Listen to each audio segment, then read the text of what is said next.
Hey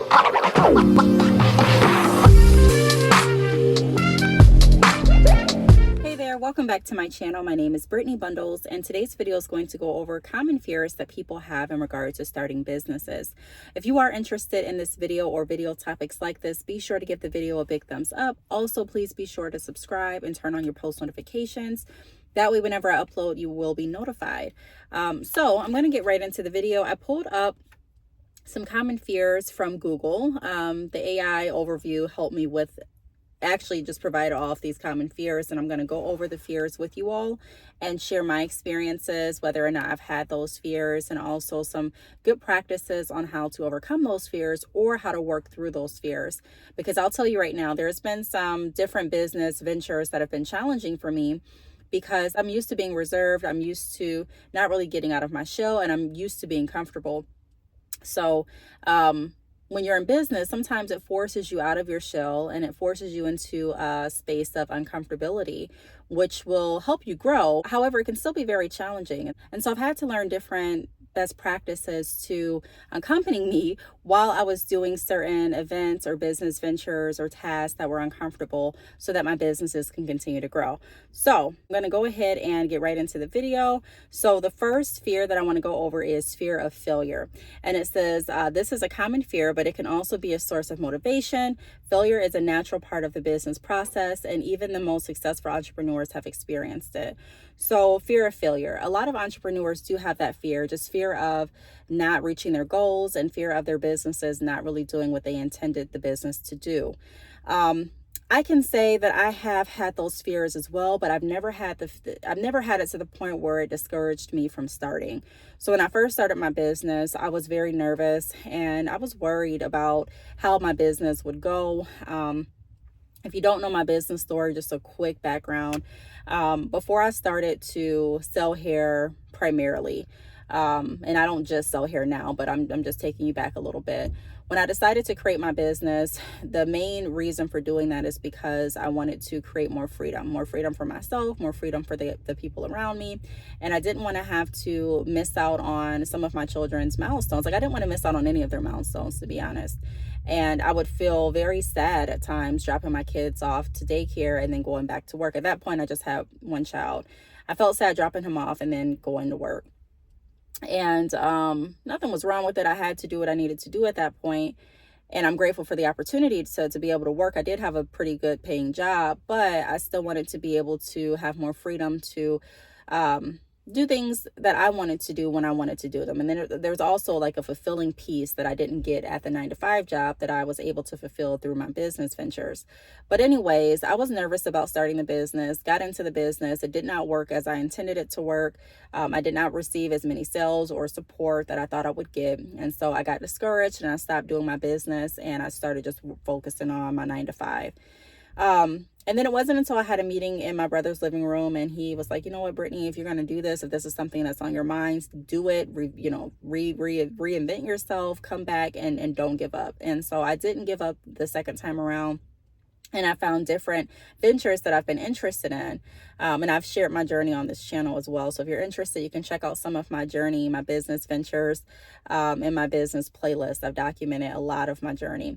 But nevertheless, I was nervous the second time around as well, but it wasn't that fear that I wasn't going to allow fear. I guess that's the better way to phrase it. I was still nervous. I was still fearful that my business wouldn't do exactly what I intended it to do, but I wasn't ready to, or I wasn't going to allow my fears to stop me this time around. So the best point of advice that I can give for anyone that is scared about how their business is going to do is to get started. I mean, you never know until you try. And even if it doesn't do what you'd hope it would do, that's not the end of the road. There's still many different marketing strategies that you can implement and try. There's still many different business ventures that you can pivot into. There's still 1,000 ways to skin a cat, right? Like, you don't have to do one specific marketing strategy or one specific business, and then also patience. So just understanding that it's going to take some time for your businesses to grow and actually turn into your vision. Okay. And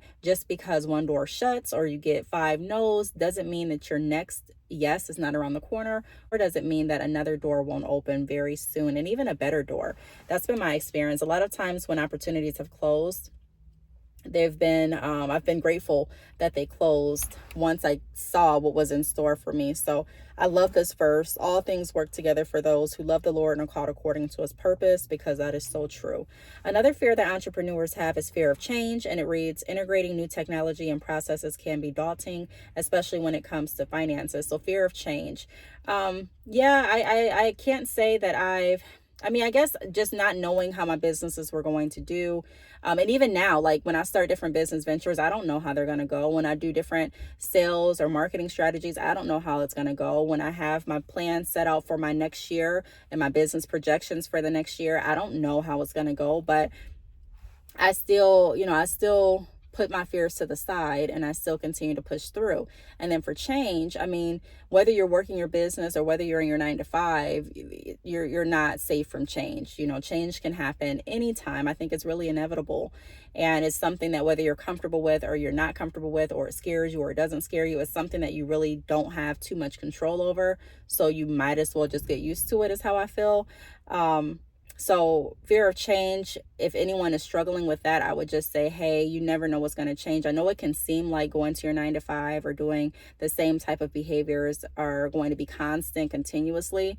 But there have been people that I've talked to that have converted to entrepreneurship that explain that they've been working at a certain company, or they were working at a certain company for years. And then all of a sudden the company had layoffs and they were one of the ones to go. So it's important to not get completely wrapped up in the idea that something is just everlasting, as far as like a job or business, and just be open to change, because that's really how you're going to keep your business and yourself innovative. And that's really how you're going to continue to be able to build generational wealth, by being open to change and being able to think about what I'm going to do, or what you would do if your business plan doesn't work out, or if this changes in your job before these things actually happen. And even sometimes when they happen, because we can't predict when change is going to come all the time, but you still have enough confidence and courage and creativity and smarts to put you in another position where you're still positioned to win and move forward.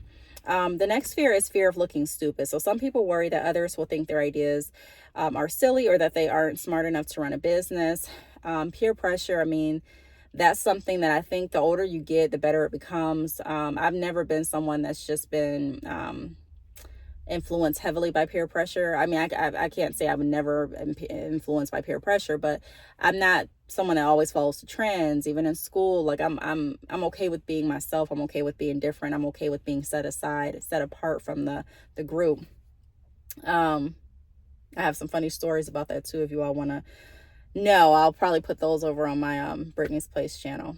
That's my second channel. But fear of looking stupid. I mean, regardless if people are looking at you and wondering why you're starting your business, or looking at you thinking that it's a stupid idea, really, at the end of the day, it doesn't matter. The people that I went to school with in high school, I don't really talk to as much as I do now. I mean, I don't know, just looking back, it's like if you allow people to dictate what you do, in a sense, because if you're not doing something because you're worried about other people teasing you, you're giving them the power. And at the end of the day, if people have time to sit back and really criticize everything you're doing and focus on everything you're doing, then they may not have a lot going on in their lives. And you never know who you're going to motivate, honestly. Some people may say that you look stupid or look crazy, but at the end of the day, they really may be secretly admiring your ambition and your courage and your ability to not give up and to do things that maybe they wouldn't do. And there's this good quote that I used to say all the time, and I forgot who wrote it, but it's: at first they ask why, later they ask how. That is a great quote. When I first started my business, there were so many people like, well, why would you quit your job? And why would you do this? And why would you do that? And I didn't just quit my job as soon as I started my business. I made sure that I had savings in place. I made sure that I had income coming in. I made sure that I had insurance. Like, I made sure that all of these things were in place. So it's important to think about that as well. But a lot of people at the end when I opened my salon, they were like, well, how did you do that? And I'm like, this is how. Like, at first they say why, and then they say how. And then when I transitioned out of my salon, people were like, well, how are you still sustaining? And how are you doing this? And you're doing this now? And how?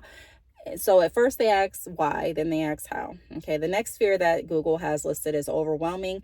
So it reads, thinking about the amount of work involved in starting a business can be overwhelming. Breaking down the work into manageable steps can help. I agree with that. Sometimes you can feel overwhelmed, but for me, it's kind of like picking the lesser evils, or the lesser of the bad, like pick your pain type of theory when I think about being overwhelmed.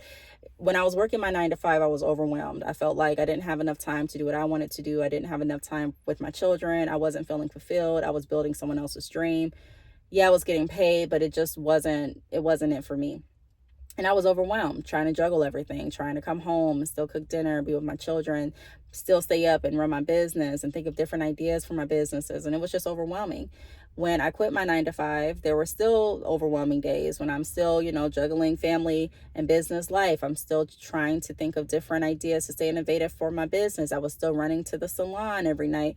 I'm still going back home and having to package orders to take to the post office. I mean, it was a lot that I had on my plate. Even now, like, I'm in school, I'm doing an internship, I still work for my businesses. Now I have even more businesses than I had years ago. I'm studying to take my state exam for a license that I'm wanting to get.